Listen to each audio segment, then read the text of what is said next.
Everyone, this is Kid Vlog, si Filipino reactor-based team Kid of Saudi Arabia, and welcome back to my channel. Agad-agad gawa natin reaction video ang Barda compilation. So I won't take any longer. Let's start this reaction video. Let's check it out.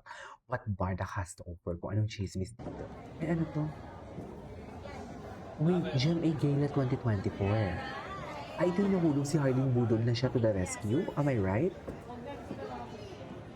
Ito ba yun?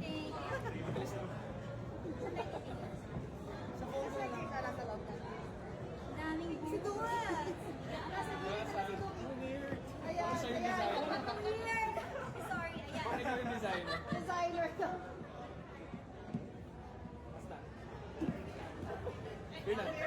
Ay, hindi ito. O, sige. Sorry.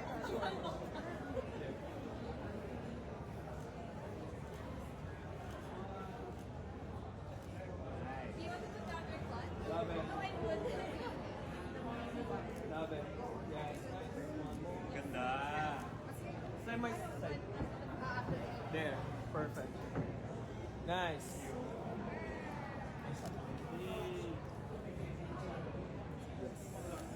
Yes, nice. Few more.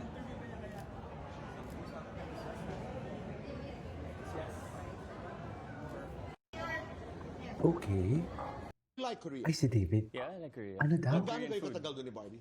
David in preference, she understands me a lot. Ay, There wait. for, I Parang never pa natin ito a week. nakita. Nag-shoot kami, kumain, ikot-ikot. Galing. Ay, Pero hindi alam ko mo, nakita. David, you're so blessed because aside from that kind of love, ikaw'y bahagi din ng Pulang Ayun, Araw, tama? yes. Kumusta yun? Okay. Dennis Trillos, Sanya's there, Alden, Alden, Barbie. Huwag niyo kumusta? Ang ganda ng production. But, so kailangan ko rin sabayan yung gandang pinapakita ng production. And I would say na it can be overwhelming working with, di ba, like si Alden, na sobrang tagal na, pinapanood ko lang siya dati nung Aldab siya, gumaganon siya, di ba? And then si, Oh, yung kanila ni Maine. Alright. ganon, di ba? Tapos si Barbie, ang tagal na rin dito. So, Sanya also, and of course si Dennis. But I try not to think about it. I just try my best to stay in the moment and mag-prepare lang ako so that I build confidence pagdating ko sa set. That's your process as an actor. Yeah. You stay in the moment. Yeah, and I really have to prepare Right. kasi that will give you Paano confidence. ka maghanda? Study talaga, like siguro mga 2 days before pa lang, hinihingi ko na yung breakdown. So pasensya na sa mga PA namin sa show dahil lagi ko sila kinukulit Okay. so that I can study. Kasi meron din ako mga business eh, marami akong inisip. Okay. So kumbaga nagpre-prepare na ako beforehand pa lang. Oo, bini-breakdown mo and Bini-breakdown then ko lahat. You go per what? Scene? Per scene, tsaka Ano yan? You build a hinihimay ko story, talaga. you build a backstory, or you go to the line lang? No. Of course, syempre, it's a teleserye. So, normal lang na alam ko na talaga yung story. Correct. But talagang binibreakdown ko yung line per line na I will feel this kasi ito yung maramdaman Hindi ko ko to nakita, dapat itong for this kanilang- line. Mga ganun. Oh, you know what's amazing is your friendship with Barbie. Yeah. How are you guys able to sustain it? Nakaka-amaze, kahanga-hanga ang inyong pagiging magkaibigan. Talk about that friendship. I think there's a mutual respect na, di ba, like, we're workmates and we respect each other's, like private lives and our work life. Kunwari may problema ako sa, tinan mo, di ba? Kapag may problema ako Dancer sa set, ka talaga eh. Yes, tinutulungan niya ako, Tito Boy. Since mahihain nga ako, siya yung parang, kaya man, ganun. So, She's a type. Yeah, she's a type talaga. Galing. She helps me a lot. Kaya super grateful for Barbie talaga. Oh. Can you tell Barbie anything? Siguro this I, one. I know that's a big question. Yeah. What do you mean? Sorry. I mean, anything. Pwede. Are you Sorry. asking me to like? No. I mean, pag kayo lang ni Barbie, nasasabi mo ang lahat? Ayan. Medyo, pero hindi naman lahat. Tito naman. Boy. Ay, bakit naman Of course, hindi may lahat? limitations. Ano Alright. kaya? But do you Ano talk kaya about ang masasabi ng relationships, lahat? for example? I think so, minsan. Does she confide in you? Yeah. Does she give her opinions? Or ikaw, vice versa? Yeah. Oo. She does. Kasi, I you do. know, I've read a lot of stories na napaka-supportive din ni Barbie sa'yo. Napaka-supportive talaga. Yeah, she understands me a lot. She does. understands me. Oo. Ayan. And Aywa. siya rin. Oo. Of course, I understand her. Okay. That kind of love.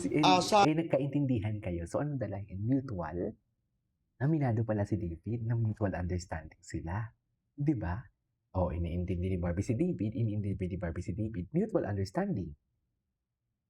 Mali ako? Mali ako? Ano? I-comment nyo yan. Hihigil ako. maikling Ngayon ko pamamaraan. lang ito napanood. What is it about? I think, well, yung character ko si Adam, he is a parang Mr. Perfect guy. Tapos, hirap siya makahanap ng Mr. Perfect perfect guy. girl, I love quote-unquote. it. Because he thinks na dapat perfect din. Kailangan yung physical attributes, ganito, ganyan. But actually, I think yung love kasi hindi naman siya yun lang eh. Diba? I think you just have to like let go and like meet people and actually talagang kilalanin mo yung tao. Diba? So, Oo. nung na-meet ko si Barbie doon, nagulat ako na ito pala yung klaseng babae yung gusto ko. Right. Pakihanda niyo yung music kasi sasayaw kami uli. Because he's a dancer. Pero naniniwala ka ba, David? Katulad, Barbie plays a dating coach, Dating no, coach, in the yeah. movie. Naniniwala ka ba na kailangan may love muna or nauuna yung requirements? Dapat ganito ang girl or ang guy or This one, you start with, gusto ko marinig yung am I thoughts niya falling dito. in love? Actually, before Tito Boy, sobrang Meron titinang kang ko yung criteria. pagiging good on paper. Yeah. Pero, That has Pero changed. ngayon, come what may. yeah, I think Kung ano yung there has to be a dumating. balance. Okay. Dahil, syempre, sila yung, Pero sila yung hindi, makakasama hindi ka naman for- magkaka... Tama. Diba? Hindi ka naman naman pwedeng magkakaroon- ganda-ganda lang. Hindi naman Oo, pwedeng right. Tsaka hindi ka naman gwapo pwede lang. magkaroon Invite ng interest sa everybody. isang babae kung hindi niya na-check yung mga Sana boxes panoorin na that gusto mo kind sa of babae, love. July diba? 10, please. July 10. That kind of love Wow. in Cinema Yeah, oh. Station. With Barbie. Anyway, Sa Ay, pagguhit si- niya. ay, si Alden. Si Alden po si JC. Ay, si JC. Si JC talaga ang nagwagi. Si JC talaga ang nagwagi. Hello po, magandang gabi naman po ganon, sa inyong Gigi. lahat. Hindi So naman that sa was Dagwag. P77 po ang pelikula namin. Sana po ay nagustuhan po ninyo. Like I said a while ago, it is an alternative narrative horror film pero marami ho kaming tinakil na contemporary issues at sana po ay wag nating kaliligtaan kamustahin ang mga luna sa buhay natin dahil at the end of the day, hindi lahat ng malalakas na tao palaging malakas. So, let's be there for our Luna. Ayan. Thank you so much for watching. Please do help us promote our film, P77, July 13 na po, out in cinemas nationwide. Thank you, Direk! Wala pa to sa Netflix, no? JC. Asan si David Chan? Wala, ang gwapo ni Alden. Si Alden ngayon parang ilang na siya, Sharkang. And more than that ay matuto tayo. Diba? Anyway, so this is all for today's video. This is Keith Vlogs and see you on my next vlog. Bye!